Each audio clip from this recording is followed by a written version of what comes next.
Hello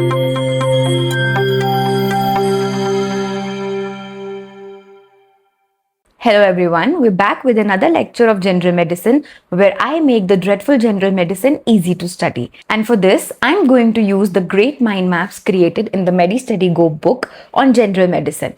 Every topic has been illustrated greatly, including the pictures of each clinical feature, giving it photographic memory to study each photograph easily without having to read boring text. So let's get started with our today's topic. To introduce the topic, I would say it is a disease or maybe a situation every one of us has faced. It is something we have faced when we eat something wrong or just a choice of wrong food combination. So yes, it is diarrhea. Let's get into our topic for today quickly. As I always say, a topic must be started under the main headings because that makes it easier and more organized to learn. So starting with the definition of diarrhea, it is when the daily bowel movements exceed 3 or more times. That is considered to be an abnormal situation because that means more of fecal matter is being produced and usually it is watery in consistency. So more water is being lost. Hence, it is a difficult situation which needs management. Now there can be two durations for the diarrhea to happen. Either it can be acute or it can be chronic diarrhea. Anything acute is which happens for less than 2 weeks and anything chronic is which happens for more than 4 weeks. So you need to ask the patient for the history. If it is less than 2 weeks means it is acute and since shorter duration. Whereas if the patient says it's since more than 4 weeks, that is a more chronic situation and hence the etiology might change in that case. After definition, we see what is the etiology. Now, in case of diarrhea, there can be 4 main causes or you can say types of diarrhea depending on the cause and the characteristic features of the stool which is passed. So, it can be secretory diarrhea, osmotic diarrhea, fatty diarrhea and even inflammatory diarrhea. Now, we'll study each of these types for what is it, why is it happening and what is the feature of the stool which is being passed. So the first one is secretory diarrhea. In secretory diarrhea, there is excess of water secretion into the stool formation or into the gut, along with excess of chloride ion into the stools. So this leads to a watery stool being passed. Now, why is it happening? It is happening because of 2 main reasons, which is malabsorption and the secretion of electrolytes. Now, this can happen in cases of cholera and in cases of that is E. coli infection. So these 2 cases cause an excess of water secretion and electrolyte into the gut which leads to a watery stool. So the how stool looks like, it is watery in nature. So you can write watery and loose stools. Now what is osmotic diarrhea? It is when excess solutes are present and they attract water towards them. So the water secretion is normal. It can be normal, but the solutes are more and they by osmosis are attracting more water. So that is producing watery stools. And what are the causes? It can be like lactose intolerance, usage of laxatives, carbohydrate malabsorption. And how the stools will look? They will be watery but lesser as compared to this one, because in the secretory diarrhea the water is being secreted itself, whereas in osmotic it's just being absorbed because of the presence of solutes. Coming ahead to the next type, it's fatty diarrhea. So what is fatty diarrhea? It is something when the fat is not absorbed correctly and it is present in the stool, and this situation is known as steatorrhea. So steatorrhea is nothing but the presence of fat in the fecal matter. What are the situations where fatty diarrhea can occur? It can occur in celiac disease, in some small intestine bacterial infections like which is called as SIBO, and in cases of pancreatic insufficiency. What the stools look like? They will be bulky and greasy because of the presence of fat. Last type is inflammatory. Now, as the term suggests, it is when the intestinal or the gut mucosa is inflamed because of ulcers or because of any infection, and that will lead to bleeding or maybe pus present in the stools. So, inflammatory diarrhea is due to mucosal damage. It can happen in infections like due to Clostridium difficile, or it can happen in cases of diverticulitis. What is diverticulitis? It is inflammation of the diverticulum in the gut. How the stools look? They contain blood, mucus, or pus. Any of these can be present, because if the lining is not fine, there will be either the infection has led to formation of pus or an ulcer which will rupture and cause bleeding, or the mucosa is disrupted and that will lead to the secretion of excess secretion of mucus. So any of these can be present in the stools. So we've read the causes. For secretory, it's malabsorption, electrolyte secretion. For osmotic, is carbohydrate malabsorption, osmotic laxatives. For fatty diarrhea, it's celiac disease, SIBO, pancreatic insufficiency. For inflammatory, it can be diverticulitis, infections like C. difficile, and even IBDS. IBDS is also an inflammatory bowel disease where whole of the bowel gets inflamed. So obviously that will lead to inflammatory diarrhea. Now, once we know the definition and why is it happening, we need to know what it looks like. A patient comes into you, gives the history of having diarrhea. Now, what are the symptoms or the features which you need to look for? So, starting with the clinical features, the patient complains of fever, vomiting, and bloating. Now, these can be accessory symptoms in addition to the diarrhea which is present.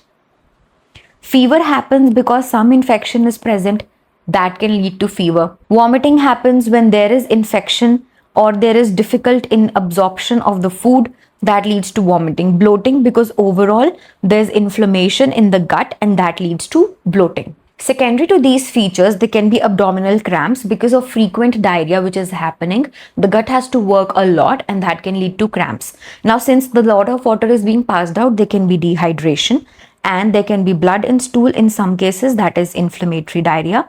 There can be steatorrhea, which is fatty diarrhea.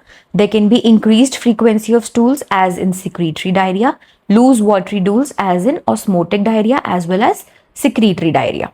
So these are the common features which we'll get to know once a stool test is done for the patient. So knowing which type of stool is found in which diarrhea is also important. Now, if there is dehydration, excess dehydration in cases of chronic diarrhea, there will be some dehydration features also, like there will be reduced skin turgor. What is reduced skin turgor? That the elasticity of the skin will decrease. The skin will feel more rigid. There will be sunken eyes, dry mouth, that is xerostomia. As dentists, we need to know this feature. There will be low BP because of less water in the body. There will be hypotension and there will be lethargy. The patient will feel fatigued and will not be able to work for long hours. These are the clinical features. Now we move on to management. Every management has two parts: diagnosing the problem, preventing it, and then treating it. So for diagnosis of diarrhea, first of all, we take medical history and see if it is acute or it is chronic. Then we look for signs of dehydration, that is physical examination for the skin, eyes, etc. Because that will show if the situation is worse, these signs appear. We do stool test to check the consistency and contents of the stool. Then we do blood tests for inflammatory markers, electrolytes. Inflammatory markers to rule out inflammatory diarrhea, any infection which can be present. Electrolytes to check if there is more electrolyte being produced, means it will be osmotic diarrhea. CT scan to check for any inflammatory ulcers which can be present. Then we do endoscopy, coloscopy, that is to take a small camera into the intestine or into the gut and visualize what is exactly happening, how is the mucosal lining and the gut lining present, and according to that the treatment shall be decided. So these are the imaging studies. And finally, an intestinal biopsy can be required if we detect some carcinoma or some outgrowth being present. So a sample of the thing can be taken for confirmatory diagnosis. Now, when we have to manage diarrhea, managing acute diarrhea is something we require on the hand, because anytime a patient comes in, every patient will require instant management. So for acute diarrhea, first of all, we take the history and physical examination and we check if the cause is infectious or non-infectious. In case the cause is non-infectious, we evaluate and treat accordingly, because then we come to find the cause. If the cause is not infection, whether it is osmotic, secretory or fatty, and that will become more of a serious situation. But mostly acute diarrhea is happen in cases of infections, because the patient might have had something wrong from outside, something which was stale, and that leads to the infection in the gut and therefore the diarrhea. In case of infection, we see the degree of dehydration. It can be mild, moderate and severe. So mild dehydration is when 3 to 5% of the body weight has been lost, moderate is 6 to 9% has been lost, and severe is more than 10% has been lost. Each of these presents with different category and different severity of symptoms. Like for mild, there is just thirst is present, the patient has normal BP, and there are not many symptoms associated with diarrhea.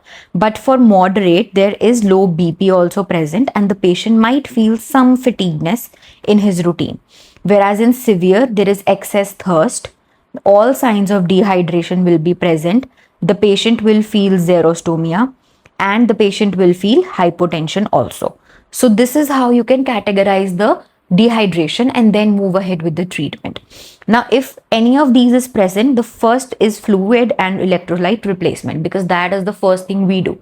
Anytime we face diarrhea, the doctor tells us to take ORS, because that is exact replenishment of the salts and mixed it with water. We need water because dehydration has happened. So that is the first line treatment for any case of diarrhea. Moving ahead, after ORS has been taken, we observe the patient. If the diarrhea resolves, it's good. If it persists, we move on to next symptoms. So we take the systemic symptoms of the patient, like signs of the stool with blood and WBCs, etc. We check what the cause can be, because if it is infection also, there has to be something else along with it which is causing such severe dehydration, which is not being resolved with ORS alone. So then, if it is absent, we go for antidiarrheal agents, like any drugs are used, and if that resolves, it's good. If it persists again, then we go for IV fluids, because now ORS is not helping, any antidiarrheal agents are not helping, so we need to give IV fluids, that is direct replacement of the fluid which has been lost. In that case, the stool is given for ova and parasites culture, because sometimes severe infections can be present which cannot just be gone with taking an ORS. So we do stool cultures where pathogens can be found. If not, we do symptomatic therapy, like whichever symptom appears, we resolve that with the specific agent.